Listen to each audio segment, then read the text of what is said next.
Hi friends, ఈరోజు మనం కొన్ని మంచి విషయాలు ఈ వీడియోలో తెలుసుకుందాము. ఎందుకంటే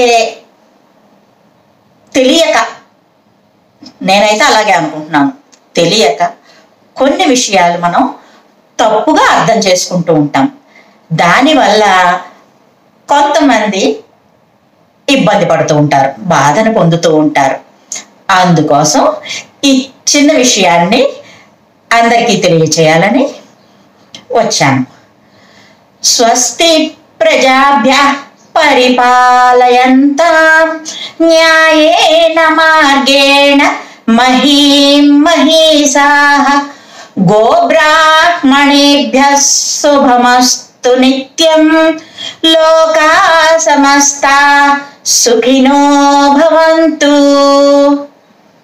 దీని భావం ఏంటంటే, ప్రజలందరికీ స్వస్తి కలుగుగాక, దేశాధినేతలు న్యాయమైన మార్గంలో పరిపాలన చేసెదరుగాక, గోవులకు బ్రాహ్మణులకు శుభమగుగాక, లోకములో ఉన్న అందరూ సుఖంగా ఉండెదరుగాక. అది దీని అర్థం.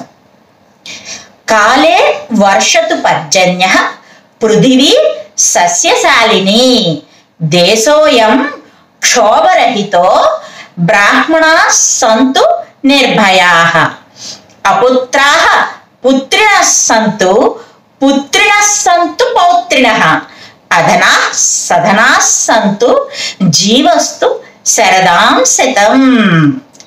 దీని భావం ఏంటంటే, సకాలంలో వర్షం కురియుగాక, భూమి సస్యశ్యామలమగుగాక, దేశంలో ఏ క్షోభ లేకుండుగాక, బ్రాహ్మణులు నిర్భయంగా జీవించెదరుగాక, పుత్రులు లేనివారు వారికి సంతానం కలుగుగాక, పుత్రులు ఉన్నవారికి మనవలు కలుగుదురుగాక, పేదవారు ధనవంతులయ్యెదరుగాక, అందరూ నిండు నూరేళ్లు జీవించెదరుగాక.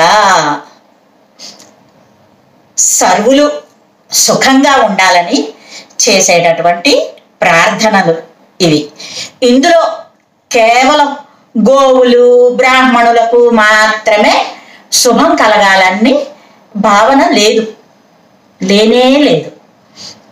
సనాతన భారతీయ ధర్మం అందరికీ శుభం కలగాలని కోరుకుంటుంది. వర్ణాశ్రమ ధర్మ వ్యవస్థ ఆ కారణంగానే ఏర్పడింది. ఇందులో ఎక్కువ తక్కువ లేదు. ప్రథమ వర్ణానికి శిరస్సు, చతుర్థ వర్ణానికి పాదాలు కేటాయించడం వల్ల ఆ నాలుగో వర్ణాన్ని కించపరచడం కానే కాదు. శిరస్సుతో పాదాలకి నమస్కరిస్తున్నాం, కానీ పాదాలతో శిరస్సును నమస్కరించాం కదా.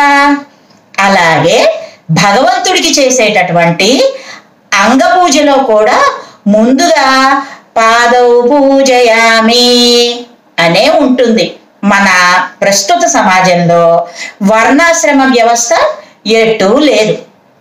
మనలో మనం ఎక్కువ తక్కువ అన్నటువంటివి లేవు అన్న నమ్మకంతో జీవిస్తే సమాజం మొత్తానికి మంచి జరుగుతుంది. ఉన్న భావాన్ని సరిగ్గా అర్థం చేసుకుందాం, తెలుసుకుందాం. తప్పుడు మాటలు వినొద్దు, అటువంటి వాళ్ళకి దూరంగా ఉందాం, తోటి వారిని గౌరవిద్దాం. అదర్రా, మరో మంచి విషయంతో మళ్ళీ కలుద్దాం. Bye friends.